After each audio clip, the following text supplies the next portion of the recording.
You might want to ask yourself why the entire culture is utterly saturated with mass media entertainment from all sides, while the educational system in America continues its stupefying downward slide since the U.S. government decided to take over and subsidize the public school system.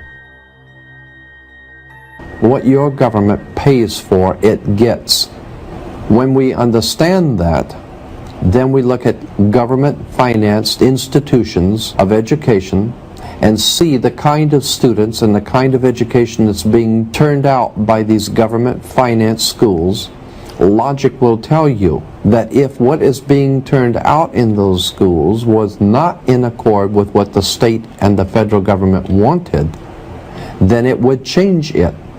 The Patriot Act, Homeland Security, the Military Tribunals Act, and other legislations are all completely and entirely designed to destroy your civil liberties and limit your ability to fight back against what is coming. Currently in the United States, unannounced to most brainwashed Americans, your home can be searched without a warrant, without you being home. You can in turn be arrested with no charges revealed to you, detained indefinitely with no access to a lawyer, and legally tortured, all under the suspicion that you might be a terrorist. It's time to wake up.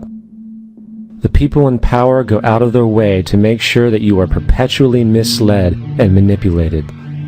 The majority's perception of reality, especially in the political arena, is not their own. It is shrewdly imposed upon them without them even knowing it. For example, the public at large actually believes the invasion of Iraq is going badly, as sectarian violence doesn't seem to stop. What the public fails to see is that the destabilization of Iraq is exactly what the people behind the government want. This war is to be sustained so the region can be divided up, domination of the oil maintained, continual profits reaped for the defense contractors, and most importantly, permanent military bases established to be used as a launching pad against other oil-bearing, non-conforming countries such as Iran and Syria. The last thing the men behind the curtain want is a conscious, informed public capable of critical thinking, which is why a continually fraudulent zeitgeist is output via religion, the mass media, and the educational system. They seek to keep you in a distracted, naive bubble, and they are doing a damn good job of it. In 2005, an arrangement between Canada, Mexico, and the United States was made. This arrangement, unannounced to the public, unregulated by Congress, merges the United States, Mexico, and Canada into one entity, erasing all borders. It's called the North American Union, and you might want to ask yourself why you've never heard of this. In fact, there is only one mainstream reporter who has actually heard of and has had the courage to cover this issue. The Bush administration's open borders policy and its decision to ignore the enforcement of this country's immigration laws is part of a broader agenda. President Bush signed a formal agreement that will end the United States as we know it, and he took the step without approval from either the U.S. Congress or the people of the United States. It's a deal that few have even heard of. It's being done again by very few people at the very top on behalf of the investment class, but the working class of people, political officials across our country, from communities, from cities and so forth, they don't know anything about this. This isn't some trade agreement. It is a total removal of sovereignty from these countries, which will also result in a completely new currency called the Amero. The American Constitution will eventually be obsolete. You would think that a situation like this would be on the cover of every major newspaper.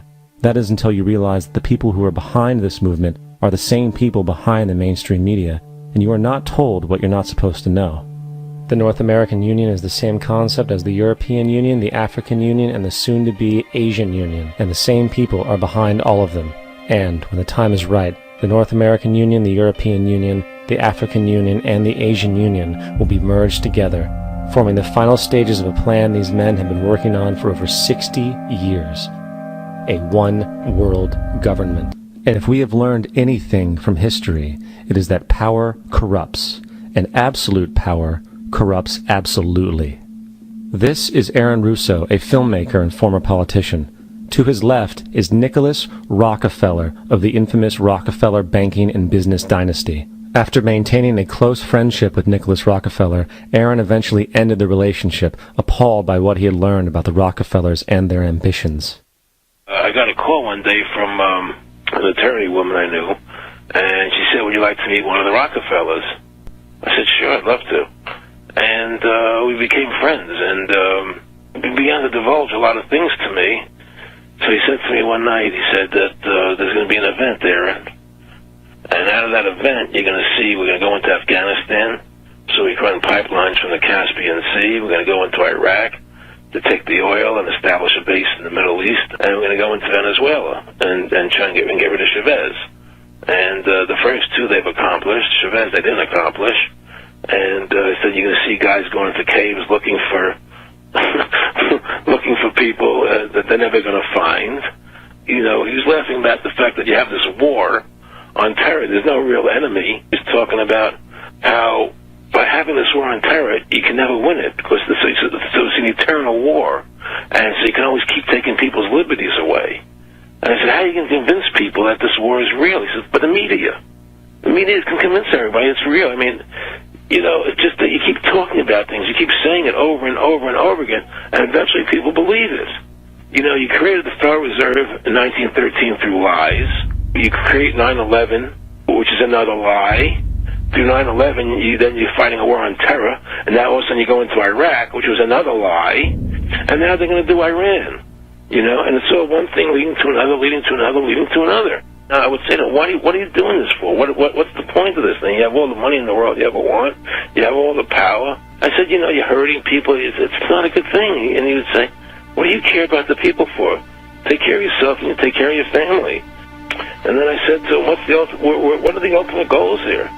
He said, the ultimate goal is to get everybody in this world chipped with the RFID chip, and have all money be on those chips and everything on those chips. And if anybody wants to protest what we do or violate what we want, we just turn off their chip. That's right, microchipped. In 2005, Congress, under the pretense of immigration control and the so-called war on terrorism, passed the REAL ID Act, under which it is projected by May 2008, you will be required to carry around a federal identification card, which includes on it a scannable barcode with your personal information. However, this barcode is only an intermediary step before the card is equipped with a VeriChip RFID tracking module, which will use radio frequencies to track your every move on the planet. If this sounds foreign to you, please note that the RFID tracking chip is already in all new American passports. And the final step is the implanted chip, which many people have already been manipulated into accepting under different pretenses. We have a Florida family who are really pioneers in a brave new world. They have volunteered to be the first ever to have microchip identification devices implanted into their body. After 9/11, I was really concerned with the security of my family. In the end, everybody will be locked into a monitored control grid where every single action you perform is documented. And if you get out of line, they can just turn off your chip, for at that point in time, every single aspect of society will revolve around interactions with the chips. This is the picture that is painted for the future if you open your eyes to see it. A centralized one-world economy where everyone's moves and everyone's transactions are tracked and monitored, all rights removed.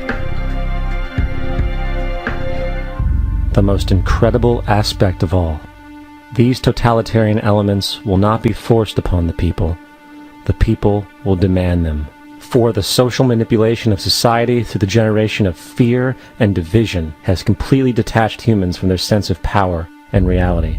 A process which has been going on for centuries, if not millennia. Religion, patriotism, race, wealth, class, and every other form of arbitrary separatist identification and thus conceit has served to create a controlled population, utterly malleable in the hands of the few. Divide and conquer is the motto, and as long as people continue to see themselves as separate from everything else, they lend themselves to being completely enslaved.